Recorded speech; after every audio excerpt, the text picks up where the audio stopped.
तुषारहार धवला या शुभ्रवस्त्रावृता या वीणावरदण्डमण्डितकरा या श्वेतपद्मासना या ब्रह्माच्युतशङ्करप्रभृतिवीरदेवै सदा वन्दिता सा मां पातु मीरा भगवती निःशेषजाड्यापहा। ॐ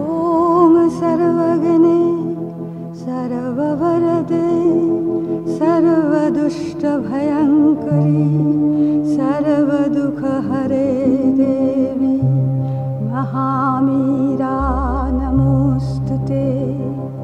सिद्धिबुद्धिप्रदे देवी भुक्तिमुक्तिप्रदायिनी मन्त्रमूर्ते सदा देवी महामीरा नमोऽस्तुते। आद्यन्तरहिते देवी आद्यशक्ते महेश्वरी योगदे योगसम्भुते महामीरा नमोऽस्तुते महामीरा नमोऽस्तुते।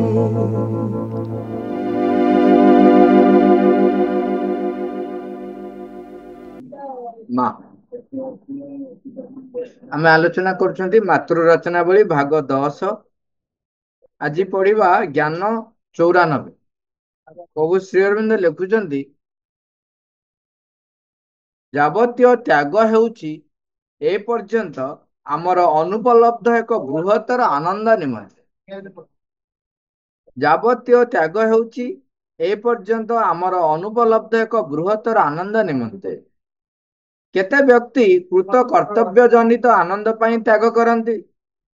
केते के शांति जनित आनंद पाइबा लगी त्याग करती, आउ केते भगवत सानिध्यर आनंद लगी त्याग करती, ओ केते लोक आत्म पीड़ा जनित आनंद सकाशे त्याग करती। मात्र आमे बरं वर्तमान आमर अतीत होई रहिथिबा सेही मुक्ति एवं अव्याहत आनंदर प्राप्ति निमंते ही जहा किछि त्याग करिवे। भिन्न भिन्न प्रकार व्यक्ति कौन कौन त्याग करती से विषय रे जो वर्णना करछंती माँ से विषय रे आहुरी अधिक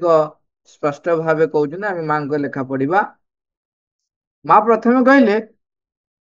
जे त्याग विषय रे ये अनुभूति मोर क्वचित होइछि, कारण आदौ कौनसी त्याग करिबा संभव हेबाकू हेले प्रथमे वस्तु गुड़िक प्रति आसक्त होई रहिथिबा आवश्यक।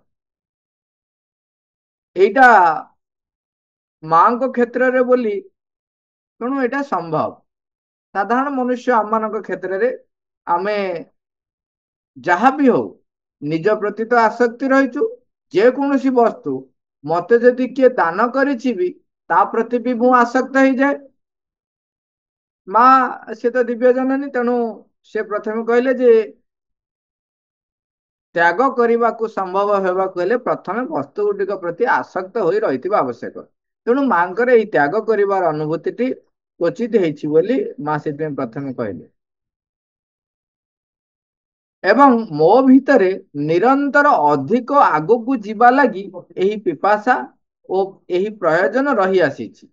आहुरी उच्च को जीवा लगी आहुरी अधिक उत्तम रूपे अनुभव करिबा लगी ओ कर्म करिबा लगी आहुरी अधिक उत्तम किछिर अधिकारी हेबार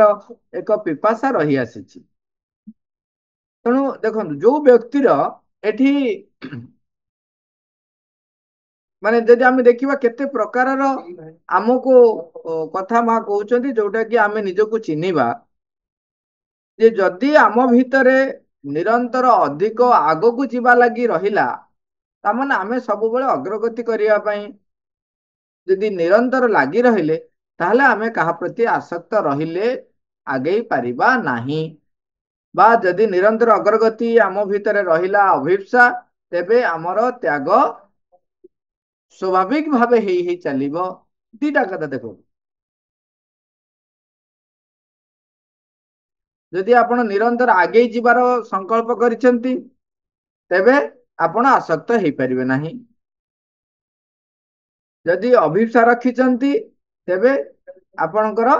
त्याग स्वाभाविक भावे ही चलियो। आउ कौन कहले आम भितरे आहुरी उच्च को जीवा लगी अधिक उत्तम रूपे अनुभव करने लगी जहाँ प्राप्त करुछंती ताठार आहुरी अधिक उत्तम रूपे प्राप्त करबा पई एवं अधिक उत्तम कर्म करबा लगी वर्तमान मु जहाँ करुछि सेथिरे जो कर्म करुछि ताको अधिक उत्तम भावे सेथिପାଇଁ कुआजे जो आपण गोटे कथा बारंबार हम शुणिथिबे तुमर सर्व माने जेते शक्ति रही समस्त शक्ति खर्च कर सर्वोत्तम करबा पई प्रयास करिवो सर्वोत्कृष्ट भावे जेपरी से कार्य हो पारिबो यदि सेथिପାଇଁ भी आमे यदि कर्म करबा पई चेष्टा करिबा ताहले मध्य आम भितरे एई जो त्याग करिवार कौन कौन त्याग करिया हमको देखा जीवो आमे यदि भावुतिया जे कौन त्याग करिवि देखा जीवो आहुरी अधिक उत्तम किछि र अधिकारी हेबार एक पिपासा रही आसीछि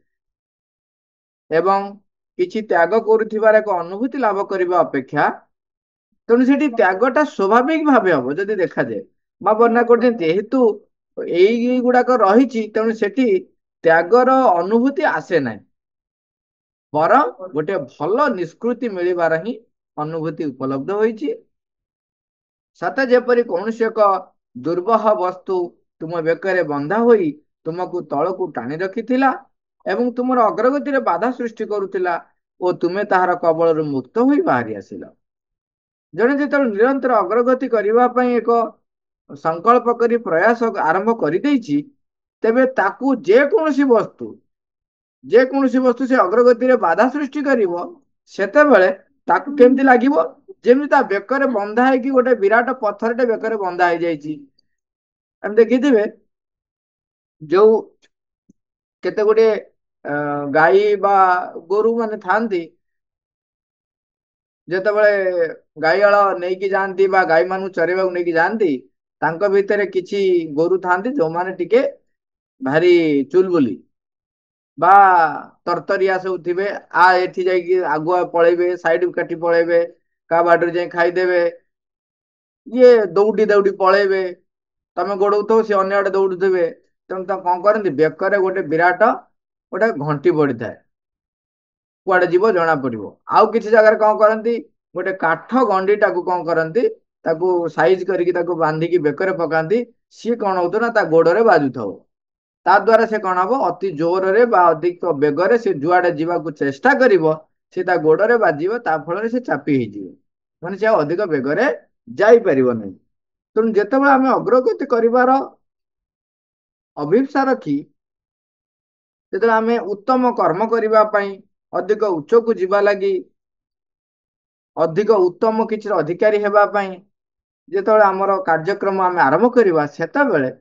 जो छोट छोट जिनिस भी आमको बाधा दौथिबो सी आमको लगुथिबो जेमि बेकर एडे बड़ घंटी पड़ी बा एडे बड़ पिटणाटे पड़ी जी कि मते बाधा सृष्टि कर तेणु तुम्हें त्याग कर तुरंत आउ माँ कहते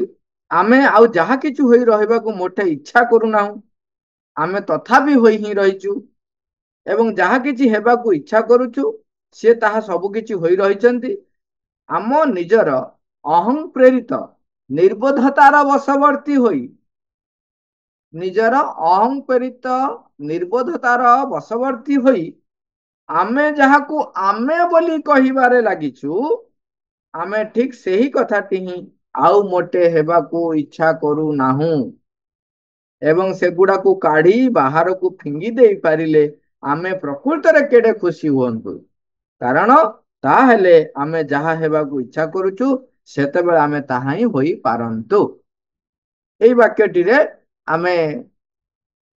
टिके अधिक मन मुन चैतन्य देकी आमे बुझिबा प्रथमे कहले आमे निजर अहं प्रेरित निर्बोधतार वशवर्ती होई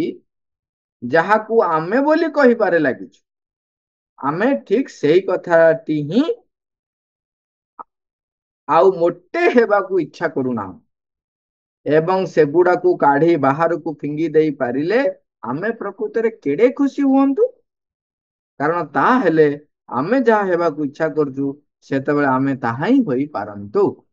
देखो आमे जेहेतु एठी गोटे कथा मन रखिबा चैत्य सत्ता सहित अंतरात्मा सहित आमर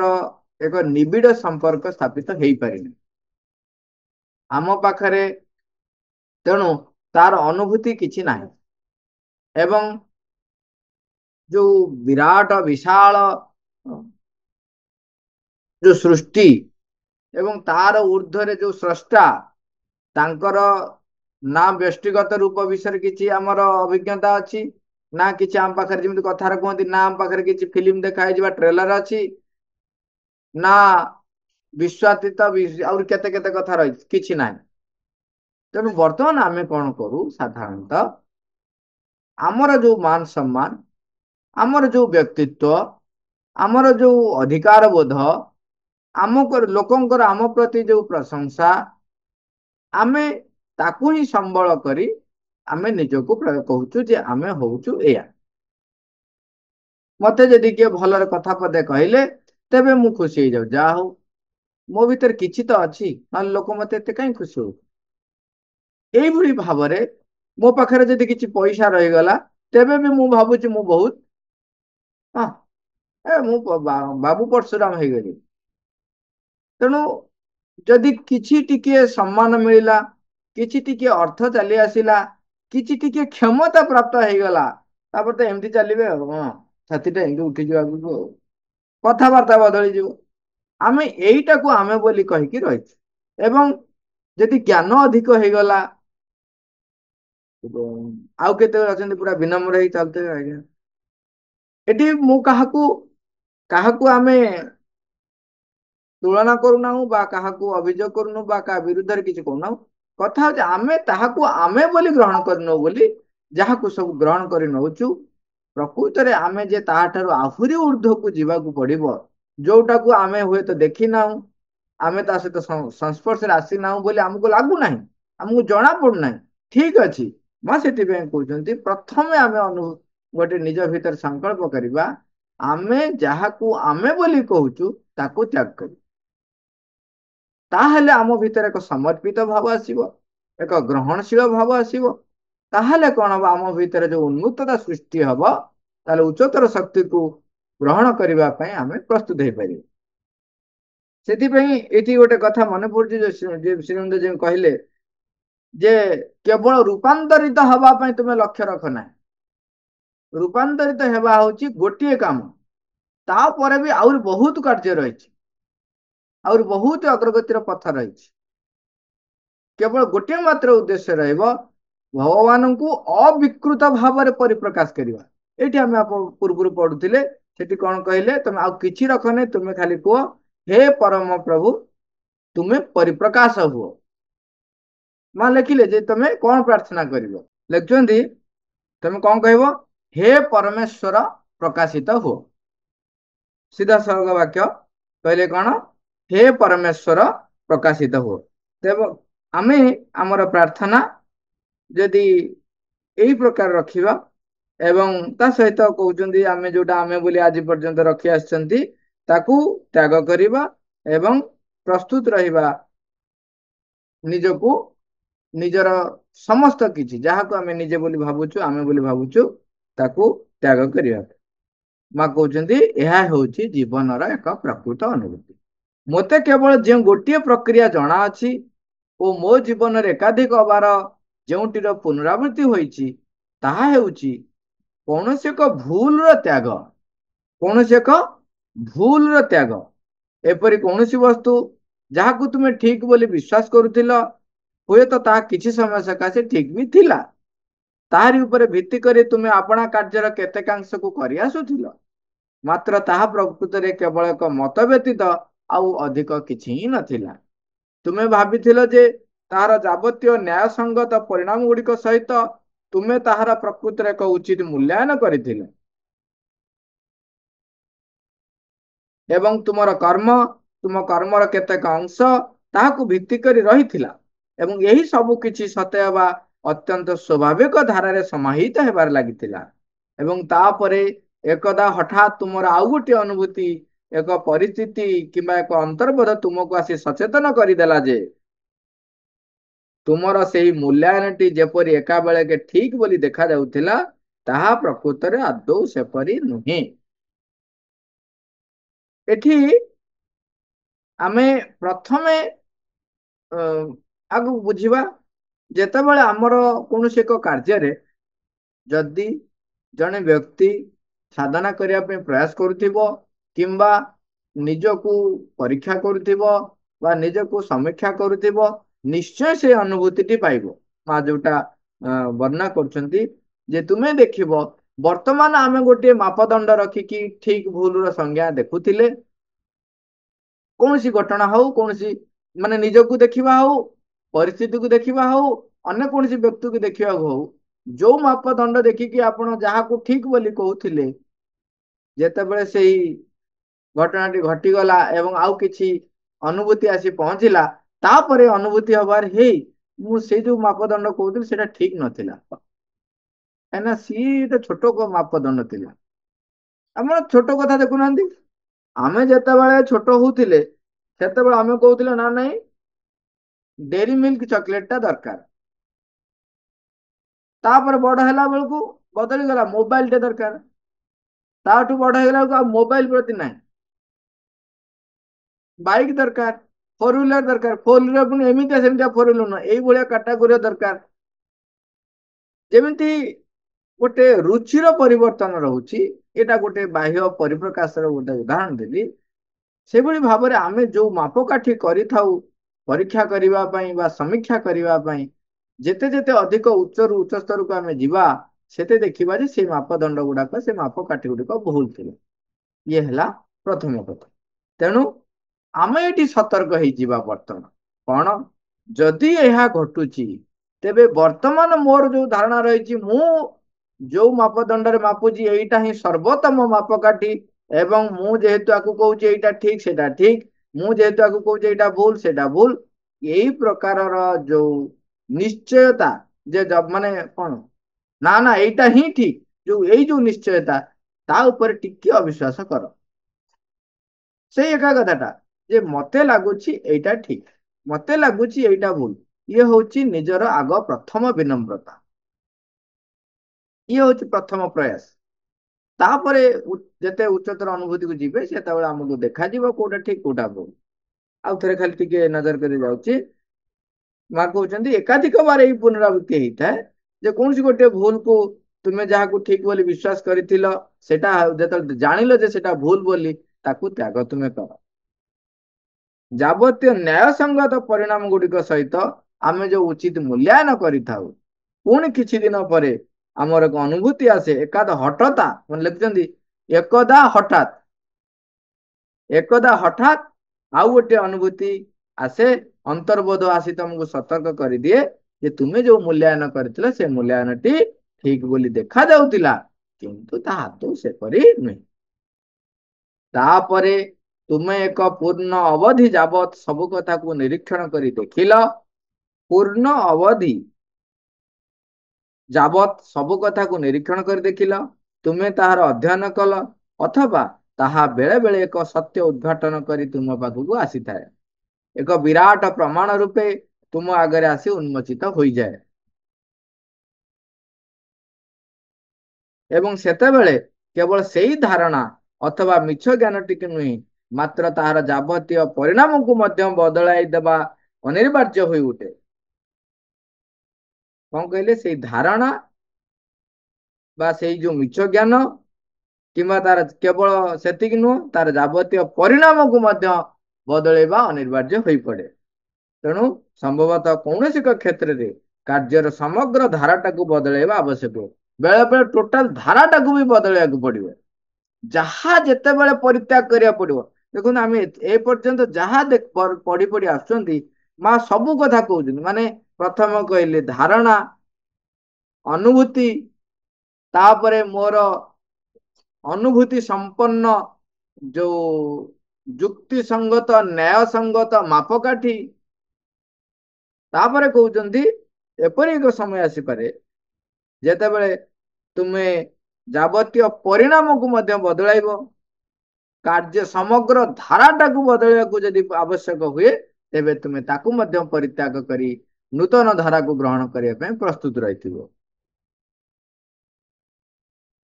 ହଁ, ଏଠି ଆଉ ଗୋଟେ କଥା କହୁଛି, ସେଇ ସମୟରେ ଏପରି ଏକ ଅବବୋଧ ହୋଇଥାଏ ଯାହାକୁ କି କିଛି ତ୍ୟାଗ କରୁଥିବା ପରି ଏକ ଅବବୋଧ, ଯାହା ତୁମକୁ କହିବାକୁ ଚାହୁଁଥାଏ ଯେ ତୁମକୁ ପୂର୍ବରୁ ଗଠିତ ହୋଇ ରହିଥିବା ବସ୍ତୁ ଗୁଡ଼ିକର ସମୁଦାୟ ଧାରାଟିକୁ ହିଁ ଭାଙ୍ଗି ଦେବାକୁ ପଡିବ। ବେଳେ ବେଳେ ତାହାର ପରିସର ଖୁବ୍ ବ୍ୟାପକ ହୋଇପାରେ, ବେଳେ ବେଳେ ତାହା ଅତି କ୍ଷୁଦ୍ର କୌଣସି କଥା ମଧ୍ୟ ହୋଇପାରେ, ମାତ୍ର ଉଭୟ କ୍ଷେତ୍ରରେ ସେଇ ଏକା ଭଳି ଅନୁଭୂତି ହେଇଥାଏ। ଯେତେବେଳେ ଆମେ କୌଣସି ଏକ ବସ୍ତୁ ସହିତ ନିଜକୁ ଜଡ଼ିତ କରିଦେଇଥାଉ ତାକୁ ବଦଳେଇ ଦେବାଟା ଆମକୁ ଭାରି କଷ୍ଟ ହେବ। ତେଣୁ ସେତେବେଳେ ଏଇ ଅବବୋଧଟି ଆସିଥାଏ। ମା କହୁଛନ୍ତି କିନ୍ତୁ ତମେ ସମୁଦାୟ ଧାରାଟିକୁ ଯଦି ଭାଙ୍ଗିବାକୁ ପଡେ ତାକୁ ଭାଙ୍ଗିବାକୁ ପ୍ରସ୍ତୁତ ହୁଅ, କିମ୍ବା ଅତି କ୍ଷୁଦ୍ର ଯୋଉଠି ଯାହା ହଉ ଅନୁଭବ ଏକା ଆସିବ। କାହିଁକିନା ଯାହା ସହିତ ଆପଣ ଜଡ଼ିତ ହେଇଯାଇଛନ୍ତି, ଦେଖନ୍ତୁ ଏଠି ଠିକ ଭୁଲ ବା ଉତ୍ତମ ସର୍ବୋତ୍ତମ ଯାହା ବି ହଉ, ଯେତେବେଳେ ଅନ୍ୟ ଏକ ଉଚ୍ଚତର ଅନୁଭୂତି ଆସିବ ଏବଂ ସେ କହିବ ଯେ ନାଇଁ ୟାକୁ ଆମୂଳଚୂଳ ପରିବର୍ତ୍ତନ କରିବାକୁ ପଡିବ, ସେତେବେଳେ ବି ଆମେ ତ୍ୟାଗ କରିବାକୁ ପ୍ରସ୍ତୁତ ଥିବା। ସେତେବେଳେ ଲାଗୁଥିବ ହୋ ମୋ ସବୁ ଛାଡି ଚାଲିଯିବ ଏଇ ଅବବୋଧ। ଆଉ ଗୋଟେ କଥା ଦେଖିବେ, ଯେତେ ଯେତେ ବୟସ ବଢେ ସେତେ ଯେତେ ଗୋଟେ ତାକୁ କୁହାଯାଏ ସିକ୍ୟୁରିଟିର ଭାବନା ଆସେ, ସେନ୍ସ ଅଫ ସିକ୍ୟୁରିଟି। ତେଣୁ ଡର ଆସେ, ମତେ ଆଉ କିଏ ଲୋକ ପଚାରିବେ କି ନାହିଁ। ଅନୁଷ୍ଠାନ ଯିଏ ଆରମ୍ଭ କରିଥିଲେ ମାଙ୍କୁ ଶ୍ରୀଅନ୍ନଙ୍କୁ ବହୁତ ଭଲ ପାଉଥିଲେ, ଦର୍ଶନ କରିଛନ୍ତି କିମ୍ବା ତାଙ୍କ ପ୍ରତି ଅତ୍ୟନ୍ତ ଭାବରେ ସେ ପ୍ରେରିତ ହେଇ ରହିଥିଲେ, ଦେହାଂଶ ପ୍ରତିଷ୍ଠା କରିଛନ୍ତି, ସବୁ କରିଛନ୍ତି, କିନ୍ତୁ ପୁଣି ଏକ ସମୟ ଆସି ପହଞ୍ଚିବ ଯେତେବେଳେ ଦେଖିବେ ଯେ ଆପଣଙ୍କର କୌଣସି ଚିନ୍ତାଧାରାକୁ କେହି ତାକୁ କେହି ମାନୁନାହାନ୍ତି ବା ଚିନ୍ତାଧାରାକୁ କେହି ସପୋର୍ଟ କରୁନାହାନ୍ତି, ଏବଂ ସେତେବେଳେ ଗୋଟେ ଅନୁଭବ ଆସେ, ଯୋଉ କହୁଛନ୍ତି ଏକ ଅବବୋଧ ଆସିଥାଏ, ମାନେ ଯେମିତି ଲାଗେ, ମାନେ ଯୋଉ ସେନ୍ସ ଅଫ ସିକ୍ୟୁରିଟି ଆସେ ଯେ ସବୁ କିଛି ମୋ ପାଖରୁ ଛାଡି ଚାଲି ଯାଉଛି, ସେତେବେଳେ ମଧ୍ୟ ତାକୁ ତ୍ୟାଗ କରିବା ପାଇଁ ପ୍ରସ୍ତୁତ ଥିବ। ମାନେ ସେଇଟା କ୍ଷୁଦ୍ର ହେଇପାରେ ବା ବୃହତ ହେଇପାରେ, ମାତ୍ର ଉଭୟ କ୍ଷେତ୍ରରେ ସେ ଏକା ଭଳି ଅନୁଭୂତ ହୋଇଥାଏ। ସେତେବେଳେ ଏକ ଶକ୍ତିର ଗତିକ୍ରିୟା ଅନୁଭୂତ ହୁଏ, ତାହା ସବୁଟିକୁ ଭାଙ୍ଗି ଦେଉଥାଏ ଏବଂ ଯାହା କିଛି ଭାଙ୍ଗିଯିବେ ଗୋଟି ଗୋଟି କରି ସବୁଟିରୁ ପ୍ରତିରୋଧ ଆସେ। ଏଇଠି ଦେଖନ୍ତୁ, ଯୋଉ ଗୁଡାକ ଭାଙ୍ଗିବାକୁ ଯାଉଥିବ ସେ ପ୍ରତିରୋଧ କରିବନି, କରିବ। ତେଣୁ ଦେଖନ୍ତୁ, ମୋର ଯାହା ଯାହା ବ୍ୟକ୍ତିତ୍ୱ ବି ଯଦି ବିରାଟ ବ୍ୟକ୍ତିତ୍ୱ ଗଠନ ହେଇଯାଇଛି, ସେଥିପାଇଁ କୁହାଯାଏ ଯେ ତମେ ବ୍ୟକ୍ତିତ୍ୱ ଗଠନ କର, କାହିଁକିନା ବ୍ୟକ୍ତିତ୍ୱ ଯଦି ଗଠନ ନ ହଉଛି ତେବେ କଣ ସମର୍ପଣ କରିବ? ନହେଲେ ମାଧିଆ ଭାଇ ସବୁଥିରେ ହୋଇ ହୋଇ ଚାଲିଥିବ। ତେଣୁ ଗୋଟେ ବ୍ୟକ୍ତିତ୍ୱ ଗଠନ କର, କିନ୍ତୁ ତା ସହିତ ସେଥିପାଇଁ କହୁଛି କଣ, ଚୈତ୍ୟକୁ କେନ୍ଦ୍ର କରି ବ୍ୟକ୍ତିତ୍ୱ ଗଠନ କର। ତାହେଲେ କଣ ହବ ନା ସେଇ ବ୍ୟକ୍ତିତ୍ୱଟିକୁ ତୁମର ସମର୍ପିତ କରିବାର ମନୋଭାବଟା ତୁମ ବ୍ୟକ୍ତିତ୍ୱ ଗଠନ ସହିତ ଲାଗି ରହିଥିବ। ନହେଲେ ଖାଲି ବ୍ୟକ୍ତିତ୍ୱ ଗଠନ କଲେ କଣ ହୁଏ, ଅହଂ ସହିତ ଜଡ଼ିତ ହେଇକିରି ସେ ବ୍ୟକ୍ତିତ୍ୱଟି ଗଠନ ହେଇକା ଯିବ, ସିଏ କେବେ ନିଜକୁ ସମର୍ପିତ କରିବାର ଭାବ ହିଁ ତା ଭିତରେ ଆସିବନି। ଚୈତ୍ୟକୁ କେନ୍ଦ୍ର କରି ଯେତେବେଳେ ଆମେ ବ୍ୟକ୍ତିତ୍ୱଟି ଗଠନ କରୁ, ସେତେବେଳେ ତାହା କଣ ହୁଏ, ତା ସହିତ ସମର୍ପିତ ଭାବଟି ରହିଥାଏ। ଯେତେବେଳେ ବ୍ୟକ୍ତିତ୍ୱଟିକୁ ପୂର୍ଣ୍ଣ ରୂପ ଗଠନ କରେ, ସେତେବେଳେ ସେ ସମ୍ପୂର୍ଣ୍ଣ ବ୍ୟକ୍ତିତ୍ୱକୁ ମଧ୍ୟ ମାଙ୍କ ପାଖରେ ସମର୍ପଣ କରିଦେଇ ପାରିବେ। ତେଣୁ ସେତିକି ବେଳେ ଯଦି ଅହଂର ସବୁ ଥିବ, ଯେମିତି ସାଧାରଣ କ୍ଷେତ୍ରରେ ଥାଏ, ତମେ ମୁଁ ଏ ଅନୁଷ୍ଠାନ କିଏ କରିଛି, ମୁଁ କରିଛି, ମତେ ତମେ ଏମିତି ସାଇଡ ଟ୍ରାକ୍ କରିଦବ, ତାମାନେ ଜାଣିବେ ଯେ ସିଏ ବର୍ତ୍ତମାନ ବାଧା ସୃଷ୍ଟି କରୁଛି ଆପଣଙ୍କର ଅଗ୍ରଗତିରେ। ସେଇ ଯୋଉ ସମ୍ମାନ ବୋଧ ଯେ ମତେ ସମସ୍ତେ ପଚାରିବା ଦରକାର, ମୋର ପରାମର୍ଶ ନେବା ଦରକାର। ତୁମ ପରାମର୍ଶ ତାହା ଆଉଟଡେଟେଡ ହେଇଯାଇଥାଇପାରେ, କିମ୍ବା ବେଳେ ବେଳେ ପୁରା ପକ୍ଷପାତୀ ହେଇଥାଇପାରେ, ତାହା ଯୁକ୍ତିସଙ୍ଗତ ବି ନ ହେଇଥାଇପାରେ, କିନ୍ତୁ ଆମର ଧାରଣା ଥାଏ ଯେ ମୁଁ ଯେହେତୁ କରିଛି ତେଣୁ ମତେ ପଚାରିବନି, ମୁଁ ଯାହା କହିବି ସେଇଟା ଫାଇନାଲ। ତାମାନେ ଇଏ କଣ କଲା, ପ୍ରତିରୋଧ କଲା ଆପଣଙ୍କର। ଏବଂ କ୍ଷୁଦ୍ର କ୍ଷୁଦ୍ର କ୍ଷେତ୍ରରେ ମଧ୍ୟ ଅଭିମାନ, ସିଏ ମଧ୍ୟ ଏଇଭଳି ଭାବରେ ଯାହା କିଛି ଦେଖିବେ ଯେ ଭାଙ୍ଗି ଯିବାକୁ ଆସିଛି ସିଏ ହିଁ ପ୍ରତିରୋଧ କରେ। ଆଉ ଏହି ଭାଙ୍ଗି ପକାଉଥିବାର ଗତିକ୍ରିୟା ଓ ତାହା ବିରୋଧରେ କରାଯାଉଥିବା ପ୍ରତିରୋଧ ସମ୍ଭବତଃ ସାଧାରଣ ମନୁଷ୍ୟ ଚେତନାରେ ତାହାଙ୍କୁ ହିଁ କିଛି ତ୍ୟାଗ କରୁଥିବାର ଏକ ବୋଧ ରୂପେ ବ୍ୟକ୍ତ କରାଯାଇଥାଏ। ତେଣୁ ଏହାକୁ ସାଧାରଣ ରୂପରେ ଏହାକୁ ହିଁ ତ୍ୟାଗ ଆମେ କହିଥାଉ। ତେଣୁ ସେ ତ୍ୟାଗ କରିବା ଆବଶ୍ୟକ। ଆଜି ଏତିକି ଥାଉ। ଆଉ ପରେ ସବୁ ଯୋଉ ବର୍ଣ୍ଣନା ଗୁଡାକ ଆସୁଛି ମା ଟିକେ ଅଧିକ ତାକୁ ବର୍ଣ୍ଣନା କରିଛନ୍ତି। ତେଣୁ ଆମକୁ ଏଇ ସ୍ୱଳ୍ପ ସମୟ ଭିତରେ ତାକୁ ସାରିବା ସମ୍ଭବ ହେଇପାରୁନି। Thank you all.